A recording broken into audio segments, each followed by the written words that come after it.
안녕하세요. 배신의 장미입니다. 오늘의 사연 지금 시작합니다.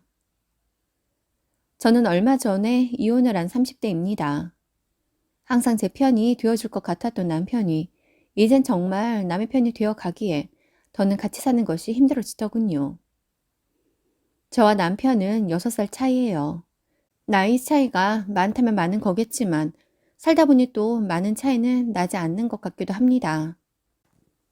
남편은 서울에 있는 대학을 나와 평범한 회사원이었고 저는 고등학교를 졸업하고 시내에 있는 어느 화장품 로드샵 직원이었습니다. 간혹 친구들이나 지인들이 우리 부부의 첫 만남에 대해 물어보면 소개팅을 했다고 하지만 사실 우리는 어느 한 클럽에서 만났습니다. 친구 생일을 축하해주러 클럽에 갔다가 그곳에서 우연히 남편이 저를 보게 되면서 첫눈에 반했다며 연락처를 물어보았고 저도 첫 느낌이 싫지 않아 연락처를 주고 받았었지요.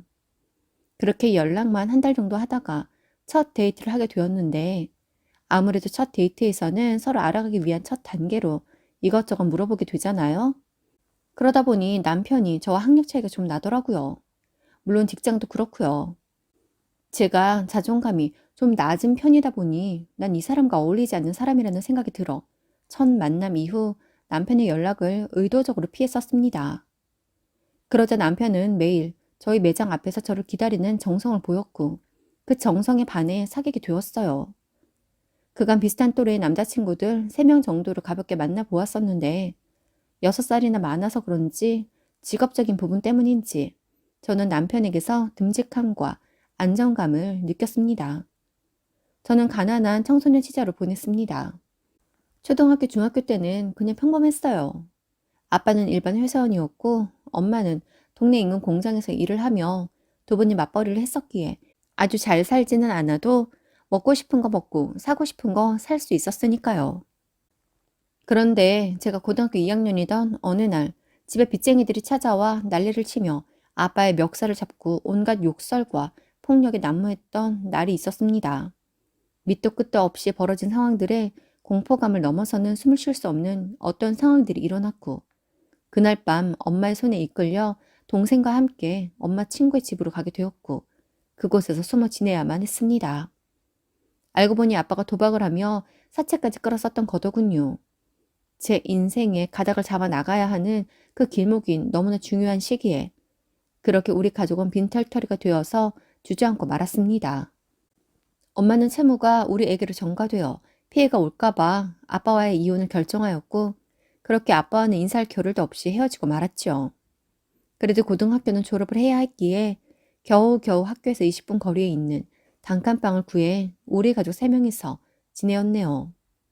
방은 하나였고 거실 겸 주방이 하나였는데 남동생은 거실 생활을 저와 엄마는 방에서 주로 생활을 했습니다. 공부를 그렇게 잘하지도 않기도 했고 학업에 집중할 수 있는 상황도 아니었기에 대학은 일찌감치 포기를 하고 정규 수업 후 알바를 했습니다. 제가 학교를 다니던 그 당시에는 예체능 전공을 하는 애들이 아니면 야간 자율학습은 모두 꼭 다 해야 했어요. 하지만 제겐 야자 시간은 의미 없는 시간이었습니다. 예체능 전공 아이들이 대학에 갈 실기 능력을 키우기 위해 야자를 빠지고 실기학원에 가는 것처럼 전 대학을 가지 않을 것이기에 야자 시간에 알바를 해 돈을 벌어야 했으니까요. 그래서 담임 선생님에게 야자를 하지 않겠다고 하니 이유를 물으시더군요. 그래서 가정 형편이 어려워져서 대학은 포기했고 그로 인해 알바를 해야 한다고 말하니 저희 이야기만으로는 허락해 줄 수 없다며 부모님에게 확인을 해야 한다고 합니다. 어떻게 하겠어요. 어쩔 수 없이 엄마에게 자초지종을 이야기했고 이틀 뒤 엄마는 학교에 와서 담임 선생님에게 가정 사정을 이야기하셨습니다. 그러자 선생님은 엄마를 설득하셨다더군요. 그래도 제 성적이면 전문대라도 갈 수 있는 성적인데 아무래도 아직까지 우리 사회는 고졸과 대졸은 다르니 여러 제도를 활용하여 저를 전문대라도 졸업을 시켜보라고 했다고 합니다. 그래서 이제 엄마가 집에 와서 제가 그냥 지금 하는 대로만 공부를 해 전문대라도 가보라며 이야기를 하셨지만 당시에 제겐 대학의 문제가 아니라 당장 돈을 버는 게 더 중요했어요. 그렇게 저는 고등학교 2학년 때부터 알바를 하기 시작했습니다. 고등학교 졸업을 하자마자부터는 화장품 매장에서 알바를 고정적으로 시작을 했고 점장님이 열심히 일하는 절 좋게 봐주셔서 알바 4년 만에 해당 매장의 정직원까지 되었지요. 남편에 비하면 보잘것없는 집안 사정과 저의 직업과 스펙이었지만 제 나름대로는 주어진 삶 안에서 전 정말 최선을 다하며 하루에 1분도 허투루 쓰지 않고 살았습니다. 좋은 대학을 나와 안정적인 직장인이었던 남편이 이런저라도 저라는 사람 자체만으로도 너무 좋다고 하니 그 마음이 너무 감사했어요. 남편의 프로포즈를 받고 결혼 허락을 받기 위해 시댁에 방문을 했을 때 시어머니의 포스는 장난이 아니었습니다. 남편의 말로는 집안의 가게는 주로 어머님이 좌지우지하고 어머님의 결정이 중요하다며 어머님에게 잘 보여야 한다고 하더라고요. 최대한 조신하고 최대한 분위기 있게 그렇게 하고 인사를 드리러 갔습니다. 어머님은 남편에게 이미 저희 학력과 직업, 집안 사정에 대한 이야기들을 들은 것으로 알고는 있었습니다. 물론 어머님에게 그런 며느리 자리가 탐탁지 않으셨겠지요.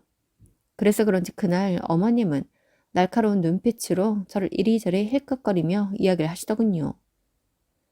사실 나 오늘 아가씨 만나고 싶지 않았어요. 내가 이 나이 먹도록 살아오면서 아가씨 같은 사람 만나 본 적도 없거든. 사람이라는 게 어느 정도 비슷한 사람들끼리 어울려야 하는데 아가씨도 고등학교도 나왔으니 알지? 유유상종, 철옥의 동색, 뭐 그런 말 말이야. 내가 워낙 정직하게만 키워놓으니 우리 아들이 어디 가서도 거짓말도 못하고 참 솔직하거든. 그렇다 보니 나한테도 아가씨를 포장하지 못하고 있는 그대로 이야기를 하더라고. 고등학교 졸업했고 화장품 팔고 있고 부모님은 이혼하셨다고 하는데 솔직히 그 말만 듣고도 기함을 했는데 우리 아들이 딱 잘라 말을 하더라고. 아가씨 아니면 결혼 안 한다고. 맞선도 딱 안 보고 뭐 아무튼 무조건 아가씨랑만 결혼을 하겠다는데 나라고 별 수 있겠어? 내가 암만 고집을 부려봐야 나도 그냥 엄마일 뿐이잖아. 그러니 자식에게 질 수밖에. 그래서 내가 허락을 하긴 하는데 정말 너무 속상하다. 고작 고졸의 화장품 팔이를 며느리로 보다니. 우리 아들이 술 한잔 기울일 창인도 없다는 게 진짜 기가 막힌다. 라며 허락을 하신다는데 참 기분이 그렇더군요. 이미 그 사람을 향한 마음이 한껏 기울어 있었고 자신만 믿고 따라와 달라는 그 사람의 손을 잡았으니 결혼을 할 것이긴 한데 왠지 앞날에 안개가 낀 듯 답답하기만 했습니다. 저희가 결혼을 준비할 당시 남편에게는 이미 결혼한 남동생과 여동생이 있었습니다. 시댁에서도 큰아들이 결혼을 하지 않고 나이만 들어가고 있던 중이다 보니 결혼을 허락을 하고 나니 상견례와 결혼 준비를 일사천리로 진행하여 저희는 시댁에 인사를 간 그 날로부터 3개월 만에 결혼을 하였습니다. 신혼집은 시부모님께서 처음에 매매할 때부터 남편 명의로 해주셨던 서울 시내의 30평대 신축 아파트였습니다. 결혼을 준비하고 신혼집을 꾸미며 얼마나 행복했는지 몰라요. 우리의 집이라니 이사 걱정도 없었고 이 집에서의 우리의 미래를 꿈꾸며 단꿈에만 빠져 있었습니다. 결혼을 하고 나자 시부모님은 저에게 2주에 한 번씩 경기도 본가에 꼭 다녀가라고 말씀을 하셨습니다. 저희 시댁은 닭도 키우고 밭도 가꾸고 있었고 근처 계곡 앞에 건물을 가지고 있어서 그 건물에서 나오는 세를 받으며 생활을 하신다더라고요. 처음에 시댁에 오라고 하셨을 때는 그냥 가서 시부모님 얼굴 보고 함께 밥이나 먹자는 의미인 줄 알았습니다. 그랬기에 결혼하고 처음 시댁에 방문했을 땐 곱게 원피스를 입고 하이힐을 신고 시댁에 갔어요. 그래도 시댁 방문이니 남편에게 뭐라도 사가야 하지 않겠냐고 물으니 웬만한 건 어머님이 가꾸시는 텃밭에 다 있기도 하고 어머님이 사치를 싫어하신다며 그냥 빈손으로 가자고 하는데 그게 또 제 입장에선 시댁을 그냥 갈 수가 없겠더라고요. 그래서 전날 퇴근길에 집안 마트에서 하우스 감귤을 팔길래 귤 3kg짜리 작은 박스를 사서 갔습니다. 남편은 사지 말라는데 굳이 사냐면서 어머님에게 한 소리 들을 것 같다고 하더라고요.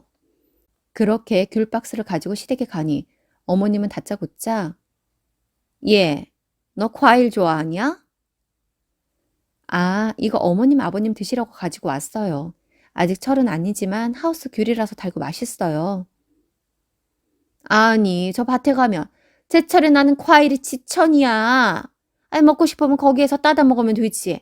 세상에, 돈 귀한 줄 모르고 이렇게 제철도 아닌 과일을 사오고 그러니? 너는 세상에서 과일 좋아하는 여자가 제일 사치스러운 것도 모르니? 아니, 친정도 어렵다면서 이 철도 아닌 귤을 톱썩 사는 거 보니 너네 집에서 왜 어렵게 살았는지 알겠다. 안 싸도는 철이 아니더라도 뭐 먹고 싶고 사고 싶고 하면 다 사시니? 보고 배운 게 아닌데도 이러는 거라면 더 골치 아픈데 말이야. 남편은 어머님 앞에서 한껏 풀쥐고 있는 저를 보더니 어머니의 팔을 감싸며 엄마, 그만해. 며느리 겁먹었잖아. 엄마한테 잘 보이려고 결혼하고 첫 시댁 방문이라 자기 딴에는 마음 먹고 샀나 본데 그 정도면 충분히 알아들었을 거야. 그러니 그만하슈. 라고 하면서 애교 있게 어머님을 모시고 안으로 들어갔습니다. 그렇게 저도 진이 빠져서 터덜터덜 시댁으로 들어갔네요. 이내 어머님께서 저녁을 준비하신다며 주방으로 오라고 하십니다. 그래서 주방으로 가니 이것저것 시키면서 앞으로는 제가 시댁에 방문하는 날은 제가 온 가족의 밥을 하는 거라고 하십니다. 그러니 다시는 이런 거추장스러운 옷은 입고 오지 말고 일하기 편한 옷을 입고 오라고 하시더군요. 아직 살림에 익숙하지도 않은 제게 밥을 하라고 하고 일하기 위해 온 거라고 하시니 솔직히 상황 파악이 다 안 되어 그날은 정말 멘탈이 나가 있었던 것 같습니다. 그렇게 어찌저찌 저녁을 해서 먹고 작은 방에서 잠이 들었는데 잠결에도 눈물이 나더라고요. 겁이 나서도 눈물이 났고 뭔가 서러워서도 눈물이 났습니다. 시댁에서 계속 이렇게 주눅들어 살아야 하는 건가 싶어 걱정도 되었어요. 잠을 이룬 듯 만 듯하게 있는데 동이 텄고 아침 7시에 저희가 잠든 작은 방문을 여는 소리에 깜짝 놀라 벌떡 일어나서 거실로 나갔습니다. 그러자 어머니께서 깨우지도 않았는데 일어났네. 그래도 네가 작은 애보다는 낫네. 작은 애는 처음 시집와서 글쎄 오전 8시가 넘도록 일어나지도 않아서 나한테 얼마나 혼났는 줄 아니? 얼른 밥하자. 너희 시아버지는 오전 8시에 칼같이 아침 드셔. 하시며 칭찬 아닌 칭찬을 해주시더군요. 저는 또 그 낮은 자존감에 그것도 칭찬이라고 뭔가 안심이 되면서 점수를 딴 것 같아 잠시 기분이 좋았네요. 지금 생각하면 참 바보 같은 거죠. 그날은 아침을 먹고 어머님을 따라 밭으로 나가 고추를 땄습니다. 어머님이 시키는 대로 고추를 따고 크기별로 구분을 했어요. 그런 일을 처음 해서 그런지 허리랑 무릎이 너무 아프더라고요. 어머님은 고추 한 봉지를 저에게 주시면서 집에 가져가서 먹으라고 하시고는 제게 수고했다며 일당이라고 생각하라면서 5만 원을 주시더라고요. 이걸 받아야 하나 말아야 하나 고민을 하던 찰나 당신께서 이런 것도 철두철미하다며 거절 없이 받아야 한다고 하십니다. 그때는 그냥 일 시킨 게 미안해서 가면서 밥이라도 사 먹으라고 용돈을 주신 거라고 생각을 했어요. 그런데 그게 아니었습니다. 집으로 돌아오는 길에 남편에게 어머님이 5만 원을 일당이라며 주셨다고 하니 어머님이 농사를 짓는 이유가 취미 삼아 하시던 밭농사가 지금 계곡 앞에 세를 준 음식점에 야채를 대주기 시작하면서 점점 커진 거라고 하더라고요. 물론 농사업을 하던 분들처럼 밭이 큰 건 아니었지만 가정집에서 소소하게 하는 것보다는 조금 규모가 있다 보니 그 채소들을 농사지어 음식점에서 필요하다는 채소들을 팔고 나머지 채소들은 그 음식점 앞에서 자리를 깔고 오가는 관광객들에게 팔기도 하면서 어머님이 아직까지도 어느 것 하나 허투루 하지 않고 돈을 버신다며 돈 앞에서는 어머니를 이길 수 없다는 말을 우스갯소리처럼 하더라고요. 그때 남편은 그 말들을 들으며 막연히 아, 열심히 사시는구나 했습니다. 그렇게 저희 부부는 2주일에 한 번씩 어머님 댁에 가면 농사일을 도와드렸습니다. 그러던 어느 날, 그날은 고구마를 수확해야 한다며 동선애와 우리 그리고 신우이네까지 다 부르셨더라고요. 동선은 원래 우리와 서로 다른 주말에 시댁에 와서 시댁 밭일을 도왔는데 고구마를 수확하는 날 다 같이 한날에 부르더라고요. 그런데 동선은 그날이 마지막이었습니다. 그 다음부터는 이혼을 준비한다며 오지 않았거든요. 그때까지만 해도 시동생과 동서의 이혼 사유를 몰랐기에 그저 부부간의 성격 차이 정도일 거라고 생각을 했었습니다. 제 앞날은 한치도 알지 못하고 말이죠. 아무튼 그날 고구마를 캐니 20박스가 나오더군요. 진짜 허리 끊어지는 줄 알았습니다. 그러더니 어머니께서 인당 5박스가 할당량이라며 한 박스에 25,000원씩 팔아오라고 하십니다. 이게 대체 무슨 소리인가 싶어 동서에게 물어보니 각자 알아서 친정에 팔든 친구한테 팔든 팔아와야 한다고 하네요. 그러면서 이거 해도 얼마 안 하는 건데 인건비에 시댁에 왔다 갔다 하는 기름값이 더 들겠다며 볼멘 소리를 합니다. 그 첫 해는 시댁에서 캔 고구마라 그냥 제가 한 박스는 친정에, 한 박스는 전장님께 선물을 드리고 제 돈 12만 5천 원을 시어머니께 보내드렸습니다. 그런데 이게 한두 번이어야죠.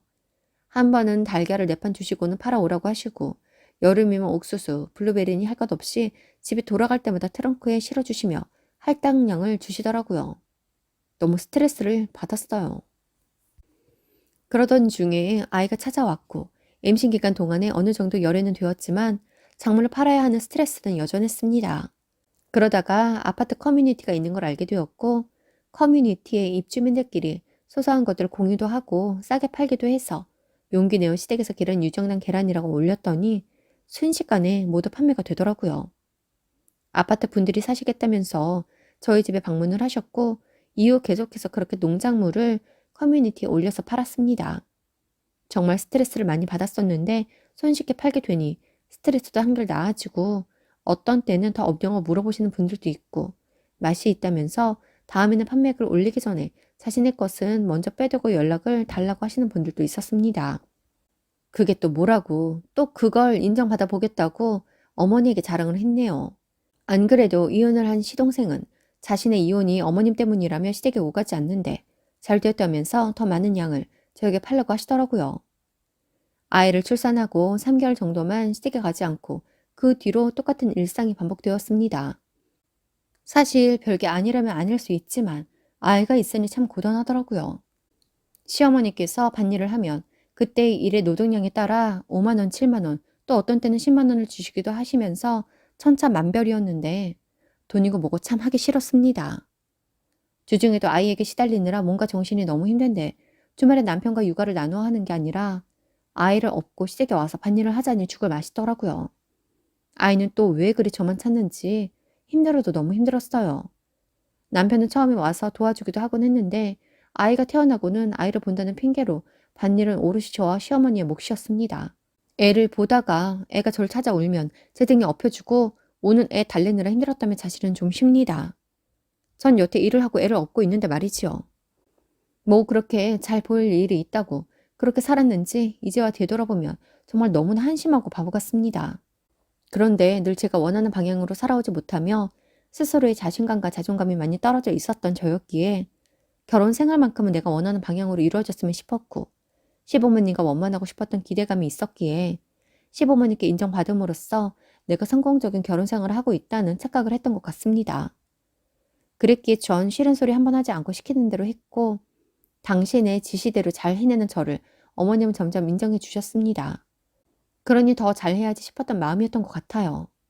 그런데 커뮤니티에 제가 장사글을 너무 많이 올린다는 말이 나오기 시작했고 몇몇 사람들이 저희 가족을 조금 안 좋게 뒷말을 하는 게 느껴졌어요. 어느 날 커뮤니티 관리자가 쪽지를 보내어서는 장사글은 더 이상 올리지 말아달라고 하더라고요.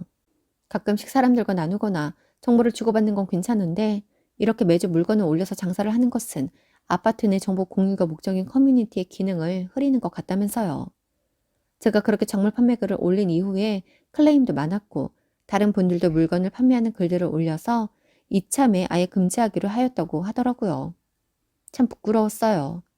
처음에 글을 올릴 땐 저도 부끄럽기도 하고 해서 시댁에 농작물이 많이 나와서 싼 가격에 나눠 먹으려고 한다고 글을 썼는데 어느 순간부터 제가 커뮤니티에서 장사를 하는 사람이 다 되어 있더라고요. 처음엔 글을 저렴한 가격에 나누어 드셔보세요 라고 썼었는데 이후엔 장사꾼처럼 초특가, 선착순 5명 이런 식으로 자극적으로 홍보 글도 쓰고 광고를 하고 있었더라고요. 그렇게 한번 지적을 받고 나니 아이 등하원 시키러 나가는데도 사람들이 다 제 이야기를 하는 것 같아서 참 힘들었습니다. 남편에게 이야기했어요. 커뮤니티에 이제 판매가 금지되었다고요. 그리고 그 주 주말에 시댁이가 어머니께 앞으로 작물들을 팔지 않으면 안 되겠냐고 했어요. 신경 써가며 팔기가 너무 힘들다고요. 아이 돌보는 것도 지치는데 주말마다 시댁에 가서 종일 일하며 푼돈 몇 푼 받아오는 것보다 그냥 집에서 쉬고 싶다고요. 그랬더니 남편이 너 일도 안 하는데 주말에 그것도 고작 2주일에 한 번씩 가는 것도 힘들어? 아니, 일할 곳이야 그렇다 쳐도 지금 우리 집에서 나만 일하잖아. 네가 우리 엄마한테 잘 보여서 내가 요즘 엄마한테 얼마나 인정받는데. 엄마가 그 계곡 앞에 상가 우리 준다는 소리까지 나왔어. 우리 엄마 그런 말 진짜 잘 안 하거든? 조금만 참으면 그 건물 우리 거 되니까 잔소리 말고 그냥 하던 대로 해. 당시 전 출산을 하고 난 뒤에 퇴사를 하고 가정주부로 지내고 있었거든요. 남편은 그래도 그동안은 제 편에 서서 이야기를 잘 받아준 편이었는데 어느 순간부터 어머님과 같은 모습으로 제게 명령을 하고 있더라고요. 어머님이 건물을 주신다는 말에 저는 또 혹했습니다. 그들의 커뮤니티가 아니면 어떻게 물건을 팔 것인가에 대해서만 하루 종일 생각을 하다가 다가오는 주말에 어머님에게 이야기를 드렸어요. 아무래도 한창 잘 팔리던 예전처럼 수량을 가져갈 수는 없다고요. 시어머니는 깻잎을 따면 깻잎을 50장씩 묶어서 묶음당 1,000원, 50묶음씩 주시는 분이었거든요. 참, 왜 그렇게 살았나 모르겠어요. 매일 그거 어떻게 파는 생각만 하고 살았던 것 같아요. 그래서 각종 맘카페에도 가입해서 소소하게 홍보글도 올리고 근처에 사는 친구나 지인들 단톡에도 종종 올리고 하다 보니 정말 저는 어느 순간 모두들에게서 은퇴가 되어 있었습니다. 그 사실을 마주한 날 남편에게 더 이상 시댁에 가서 일도 하지 않고 작물들도 가지고 와서 팔지 않을 거라며 울면서 이야기를 했습니다. 아파트에서도 저를 보면서 뒷말을 하는 것 같고 친구들도 따로 단톡을 팠는지 단톡에 대화가 거의 없다고요. 저도 작물들이 스트레스라 맨날 어떻게 하면 이런 것들을 팔까 싶어서 여기저기 들쑤시고 다니니 제 주변 사람들이 다 떨어져 나갔다고요. 전 제 고민을 남편이 이해해 줄 거라고 생각을 했습니다. 그런데 제 이야기를 듣던 남편이 그러더라고요. 저보고 참 멍청하다고요. 혹시 필요한 사람이 있나 싶어 가까운 지인들에게 의사를 묻기밖에 더 했냐고. 그들 중 필요한 사람은 산 거고 아닌 사람들은 사지 않은 것, 그것 이상도 이하도 아닌데 뭘 그렇게 예민해서 그러냐고 합니다. 주변에 그런 사람들 뿐이면 제가 그간 인생 헛살아온 거라고 하더라고요. 그러면서 믿을 건 어머님 뿐이라고. 어머님이 지금의 우리를 좋게 보고 있고 이러고 판매하는 저의 능력을 높이 사고 있는데 지금껏 잘 하다가 왜 그러냐고 합니다. 도저히 대화가 되지 않더라고요. 남편은 제 고민의 근원을 이해하지 못하고 있었습니다. 제 결혼 생활은 거의 시댁에서 밭일을 하다 작물을 가져와 팔 궁리만 하다 끝나고 말았고 저는 그러고 싶지 않다는 건데 말이죠. 이 작물들이 제게 고민이 되어 차라리 작은 야채 가게라도 열까? 돗자리를 가지고 나가서 팔아볼까? 이런 생각까지 했으니 말 다 했죠. 그간 제가 작물들을 판다고 해도 제가 마진 하나 남은 것 없습니다. 저의 노동력과 시간은 그저 제가 다 소진할 뿐이었던 거죠. 차라리 그 시간에 어디 가서 알바라도 하면 돈이라도 벌지. 더는 못하겠더군요. 그래서 그날 큰맘 먹고 남편과 어머님에게 시댁에 일하러 가지도 않고 작물도 판매하지 않겠다고 했습니다. 그러자 어머님이 길길이 날뛰고 남편은 정신이 있니 없니 하며 절 이상한 사람 취급을 합니다. 눈앞에 온 건물이 날아가게 생겼다면서요. 어머님이 제게 대놓고 그러시더군요. 당신께서 다음 달에 그 건물을 저희 앞으로 해줄 참이었는데 제가 하는 꼬라지를 보니 없던 일로 해야겠다면서요.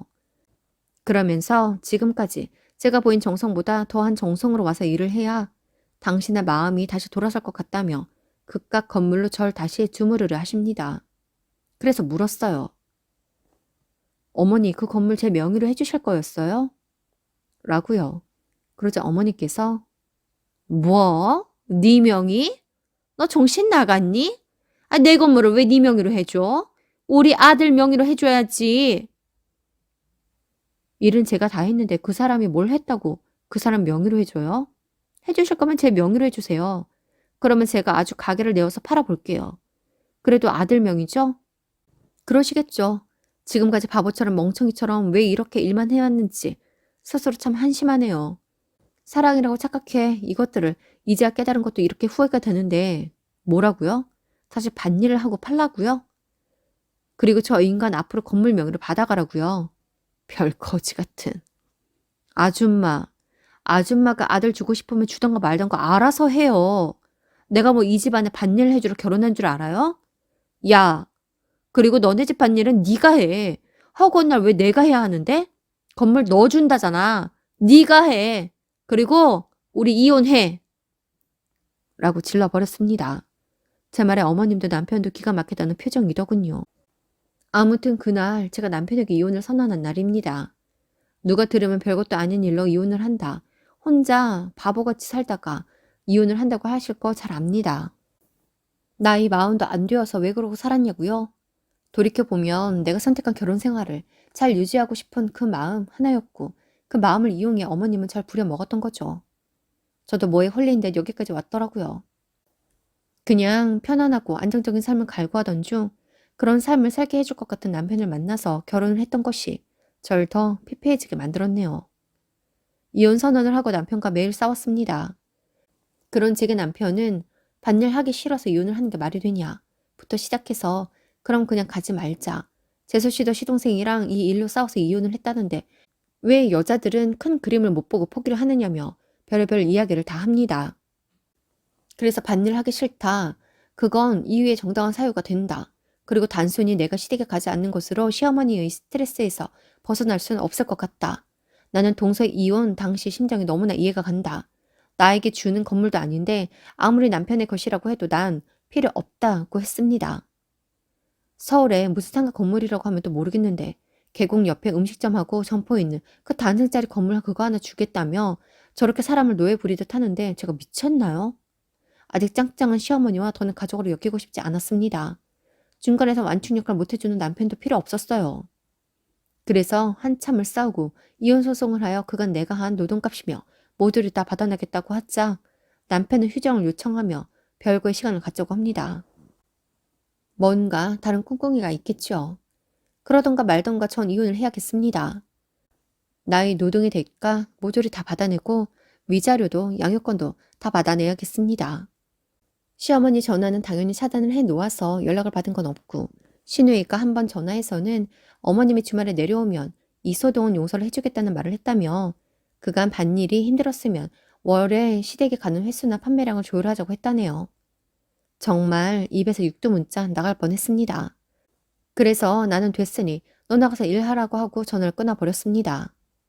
이후 전 변호사를 통해 이혼 조정을 했습니다. 그 인간을 만나고 싶지도 않더라고요. 그래서 이혼이 되는 그 날까지 한 번도 만나지 않았습니다.